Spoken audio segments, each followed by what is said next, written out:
Hi, Carm here, and welcome to episode 402. Sara Fraser is here, and she's going to bring some important insights into our Generation Z. Now, these are the kids born in the mid-1990s to the mid-2000s, and they are sometimes called the I generation. Now, here's a taste. Gen Z has sort of been nicknamed as the baby boomer because they tend to share a little bit more in common with baby boomers than they do with the millennials.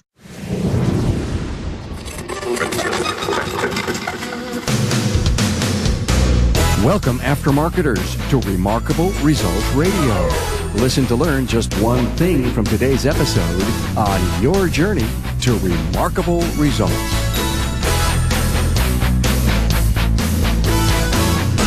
Hey, Carm Capriato here, and welcome. My guest, Sara Fraser, is a millennial who's about to help us understand the next generation. Yep, Generation Z. Sara Fraser of Haas Performance Consulting is sharing her research on Gen Z, who, by the way, prefers face-to-face interaction. Now, that's interesting. As this generation soon becomes our employees and customers, it is good to know that they will have tendencies to be a role hopper within the same company instead of a job hopper, as is a trait of the millennial. Hey, have you written down Apex on your calendar yet? Well, I find that even in this technology-driven world, nothing beats the face-to-face meetings I've had at Apex. Now, when you shake a hand and look them in the eye, that brings a powerful bond that helps only when you are face-to-face. Hey, plan now to attend Apex November 5th through the 7th at the Sands Expo in Las Vegas. For information, visit aapexshow.com. Hey, two things you must partake in on my website, the AMI page, where you can listen to Town Hall Academy podcasts and earn elective AMI credits toward your AAM or AMAM certification. And don't miss the books page. Leaders are readers, you know, and all books mentioned on the podcast are there for you. Now, listen to Sara Fraser from Haas Performance Consulting. Sara will give us the skinny on our Generation Z. One of the most interesting characteristics is they have tendencies like baby boomers. Here's a generation that literally grew up with technology as a given, totally part of their lives. Sara says they are independent and want a work-life blend. She will tell you how they like to be marketed to and that you'll need to be authentic if you want them to work for you or become a customer. Find this episode's talking points in Sara's bio at remarkableresults.biz/E402. Now, get ready to listen to learn just one thing and best understand Generation Z. Hey, a warm welcome to Sara Fraser from Haas Performance Consulting. Hello, Sara. Hey, Carm. I know your dad, Bill. Yes, you do. Everybody knows my dad. Everybody knows your dad. You're absolutely right. Well, hey, I'm glad you're here. I know you did some great research, and you've got a great presentation on Generation Z. Yes. Wow. Okay, Carm, why am I listening to a podcast episode on Generation Z? And because they're just teenagers. Why should I care? Well, they're actually a little bit older than that. The oldest one right now is about 23, 24. So they're already our customers. They're already our employees. So they're a little bit older than teenagers, but a good chunk of them are still teenagers. Good chunk of them still are, yeah. Is that date range? When were they born? Like 1990 to 95. And is it true that as they grew up, they knew nothing but iPhones and internet, right? Pretty much, yep. And so that definitely, I think, has a lot to do with the way that they think and the way that they act. Is just the amount of technology that's always been available to them. Imagine going to kindergarten with tablets. No, I mean, as a millennial, people think of us that way too, but in high school, we didn't have Facebook because at that point in time, it was still just for people who were in college. So social media really didn't. I'm 33, so I don't know when. I was probably 19 when I first got a Facebook. As Gen Z was growing up, as far as I recall, and I think you may have a timeline to talk to us about, that's when Facebook was just coming on board. So it started to mature a little bit as they got into, what do I do with this Facebook thing, right? Right. Yep. And so they've always had social media. And I think they pick 95 as kind of the starting year for Generation Z because that's when the internet was commercialized. And so that was a big thing that changed our world that kind of defines that generation. You know, here I'm a boomer, you're a millennial, and to realize that the internet is still a cool toy for me. For you, it's a necessary evil. And for Gen Z, it's a requirement. Absolutely. Yep. Amazing how that works. So, of course, in our real world today, we've got a combination of baby boomers, Generation X, millennials, you, Gen Y, and now Gen Z. And I heard that in 2 or 3 years, the Gen Z and millennial Gen Y are going to make up more of the population. Yep, Generation Z is already 25% of the population. So that is, and we're kind of seeing now too that there used to be like a pyramid when you would look at populations, and now there's less than, I think, 1% difference in 5-year age ranges. So it's more of like a column now when you look at the population as far as X and Y and Z. Got it. Yeah. So the reason we're talking about this is because the job seekers and many of the people that are going to start staffing our companies, everyone has a place to start and to groom and grow. We're going to have to ask ourselves, well, how do we onboard? How do we lead and manage? How do we get along with Gen Z? And you've done a great amount of research, Sara. I appreciate what you've done here. You've sent me, and let's share some of this with the audience, the difference between Gen Z and the millennials. And I think there's some fascinating contrast. There really is. And actually, it's interesting because Gen Z has sort of been nicknamed as the baby boomer because they tend to share a little bit more in common with baby boomers than they do with the millennials. And so for me, when I was starting to research and learn about them, I thought they were going to be a lot like me. Come to find out they're not. So it's pretty interesting. I think one of the big key differences is that, that they were born into technology and the millennial had to learn and adjust. The millennial remembers having dial-up internet and having to share a phone line to get on the internet and that kind of thing, where Generation Z, it's always been there. So that's kind of an interesting thing about them. Another thing with Gen Z that is pretty similar with the baby boomer is they have that do-it-yourself mindset. They're very independent. If I want it done right, I'm going to do it myself. They like an individual workspace, where the millennial really enjoys to work as a team, likes input from other people, likes to be in a collaborative workspace. One of the most surprising things that I learned about Generation Z is that they, with all the technology that they have, they really prefer face-to-face interaction. They prefer to sit down one-on-one with somebody face-to-face, where the millennial would like to have a text message or an email conversation versus being face-to-face with somebody. That's going to be a huge jump as Gen Z starts working for the millennial. And, the point is that the millennial is going to have to understand that it is not this unpersonal way to communicate. They're going to have to realize, I have to have a meeting. Yep. I have to show up face to face. I can't just be in my pajamas on my email. Yep. It is going to be different. And I think it's good though. I maybe a not so millennial characteristic to myself is I prefer face to face too, but most of us don't. Most of us would prefer internet, email communication. Another big difference would be that Generation Z is going to research before they make purchases, as does the millennial, but the millennial more researches for a discount or a coupon, and Generation Z is going to research about the company and what kind of values they have and what their reviews are. And so that's going to be a big difference is, if you say you do something and you don't do what you say you do as a company, they're going to find out because they're going to look at your reviews and they're going to see what other people are saying about you. And that's huge. So I think that definitely in the automotive industry, if you don't have people on your Google, on, wherever you have reviews on your Facebook saying good things about you, you definitely need to start asking for that now, because that's going to be where they go to look to decide who they're going to give their business to. Great point. Another one of the points that you brought up was the difference between being a role hopper and a job hopper. And I find that fascinating.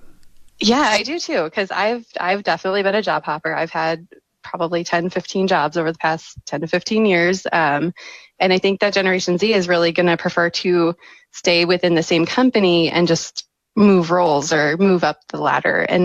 But a lot of them really want to start their own companies. Is most of them that people talk to in high school right now are saying, yeah, I want to own my own business.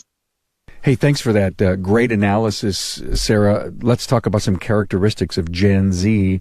I see that they're eager. And when you say they're eager, are you saying that they just want to jump in and get things done?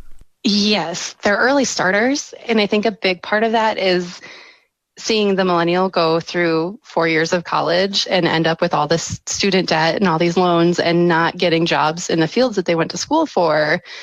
Generation Z is more eager to jump right into the workforce, into the field that they want to be in, versus going to school for 4 to 6 years. Wait a minute. Are you saying that we may find more Gen Zs not going to college?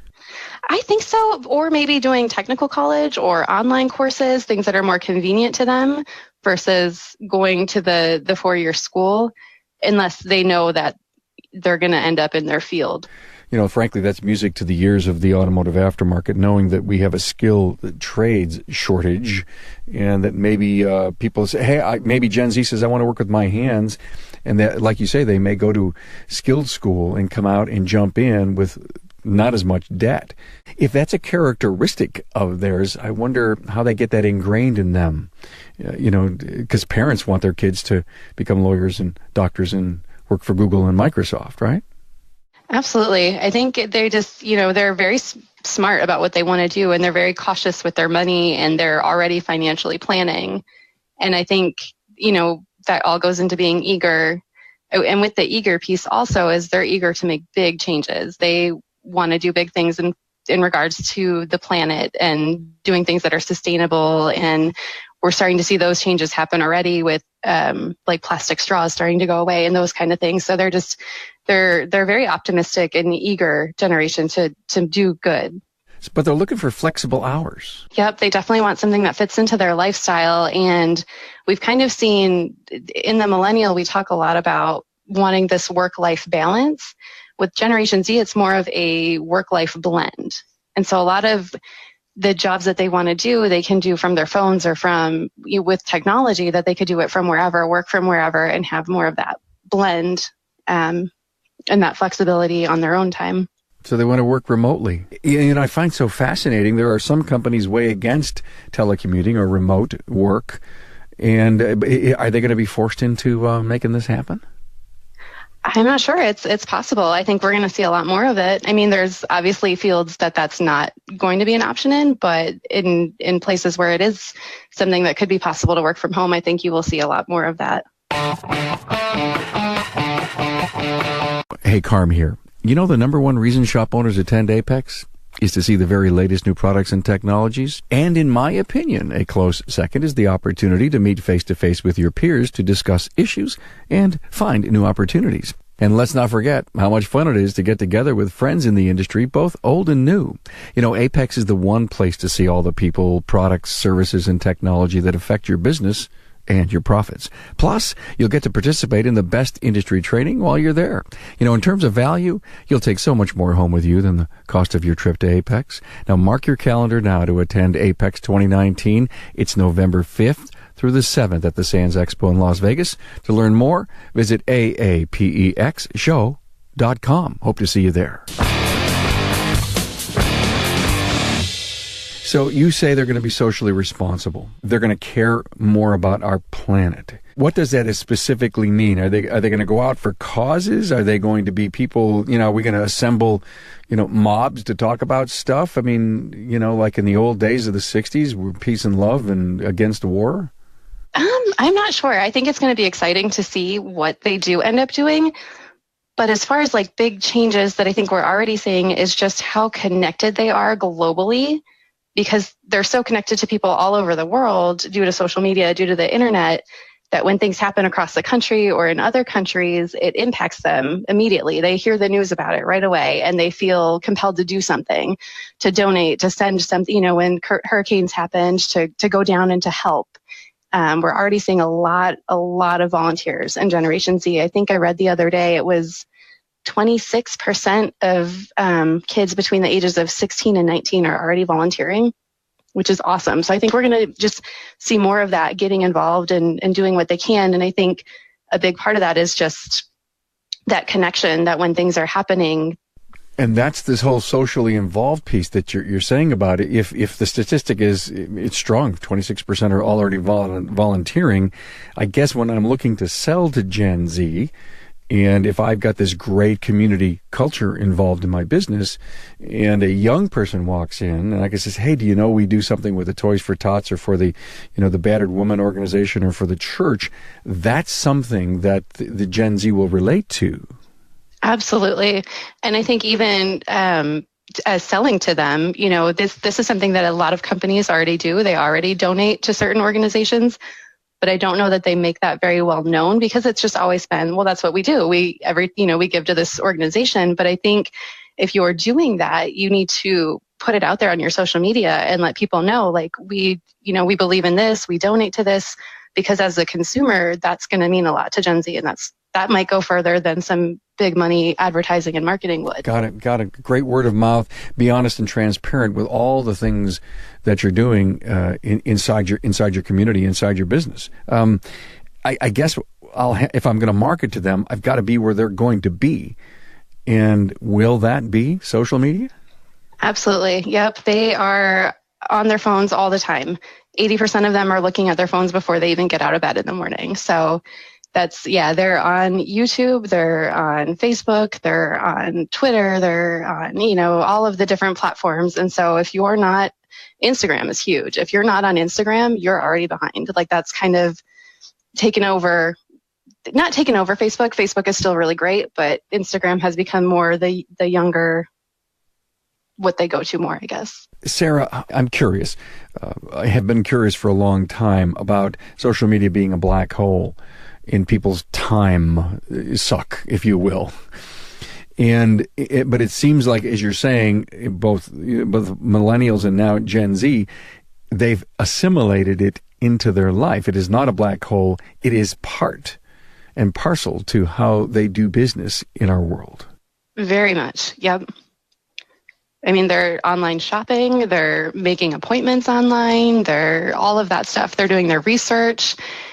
Before I go to make a purchase at a company, I'm going to look at their Facebook. I'm going to see what their customers are saying, what kind of things they're doing for the community, all of that stuff.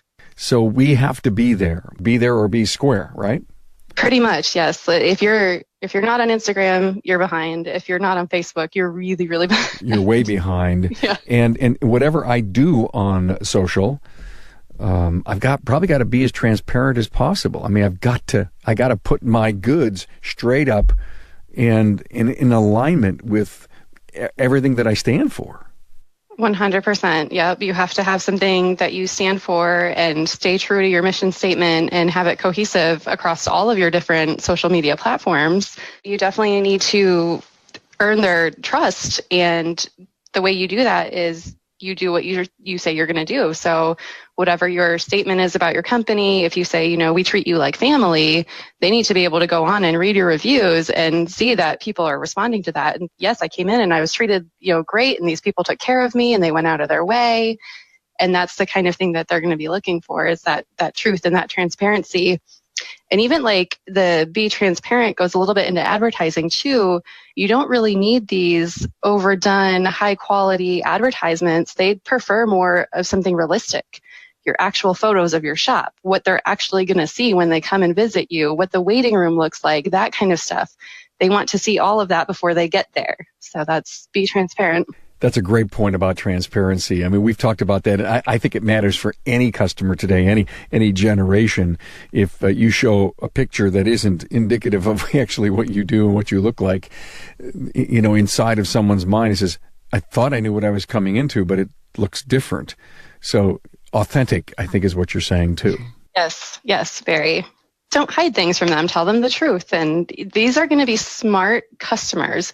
Before they come to your shop, they've probably already done their research on whatever their problem is. So they're already coming in thinking they know something about what's going on. And so that's something that I think is going to be different too, because for me, if something goes wrong on my car, I just bring it in and say, I don't know, something's wrong with it. But I feel like this generation that's always had all this information available to them, that's what, when something goes wrong, they go and they research and try to figure out what it is. I think what you're saying is I may give up on researching an answer. And maybe because I wasn't as, I wasn't born with an iPhone in my hand, and they won't give up, and they will find they will tough through to find the answer. But at the same time, search engines are getting so much smarter today, and they know how to navigate it.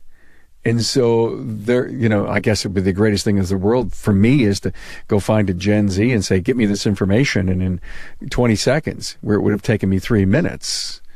Right.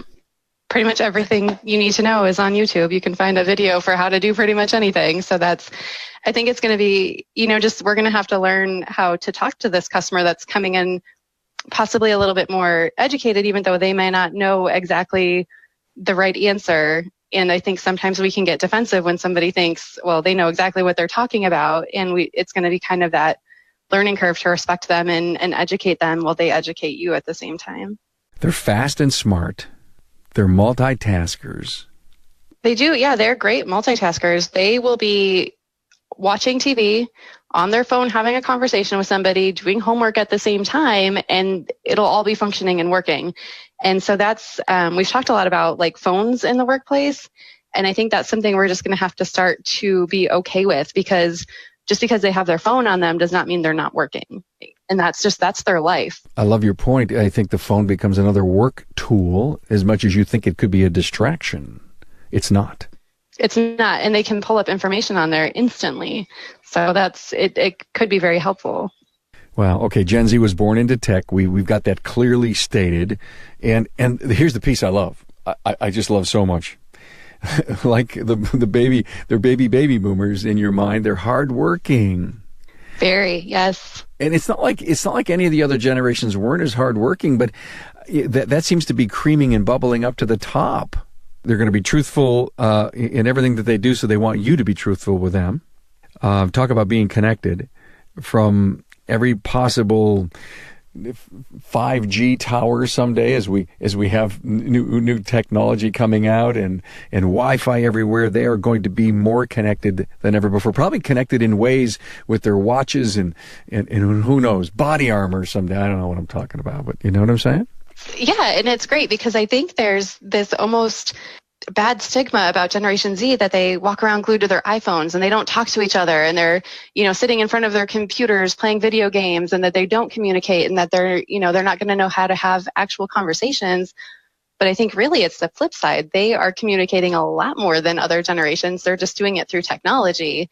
So when they're sitting down playing video games, they're talking to people that are playing that game all over the world or, in their community or whatever the case may be. And they, like you go out to dinner and you'll see a bunch of teenagers at a table and they're all looking at their phones and you're like, what are they doing? Texting each other? Every person likes to make that joke. And the chances are that they're talking to somebody else and they're still carrying a conversation with the people they're there with because they're multitasking and they're just that connected to that many different things going on at the same time. And if we want them to be our customer, we're going to have to meet them in social, and we're going to have to be socially responsible. Wow. Well, thanks for doing all this research. This was great, and I think this is a great eye opener for all of us, especially when we are going to start hiring this new generation of young people. I love to use the word kids in all respect to anyone who's younger than me. But yeah, all of our young people that are coming up. Wow. Any summaries, Sarah, that you'd love to share? Any wise words on Gen Z? I think it's just important to keep in mind that they're smart. They want the truth. They want, to be socially responsible. They want to give their money to companies that are doing good and that stand for something. They're hardworking and they, we didn't really touch on this, but they are incredibly diverse and they really appreciate equality and diversity, and that's a big part of their world. And I'm really excited to see what happens over the next 5 to 10 years with this generation. I mean, we've seen some things so far, but we also have to keep in mind that they're still young and they're going to change quite a bit. And so I'm excited to see what they bring, into the workforce.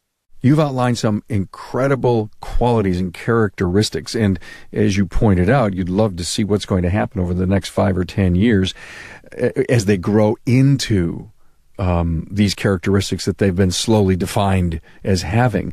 And if it all works out, I think we're going to be able to relate to them, especially the boomers, because I think we're going to see a mini me in them. That's refreshing. It really is a refreshing perspective. Not that any other generation is, but I love how each generation ends up having their own traits and qualities. And sooner or later, they always say things repeat themselves. To be able to look at a Gen Z and see a baby boomer all about tech. Yep. And I think that's what you're going to start to see. Cool. Sara Fraser, Haas Performance Consulting. Thanks for your insight. Appreciate it. Absolutely. Thank you so much for having me. Thanks for being on board to listen and learn from the premier automotive aftermarket podcast. Until next time.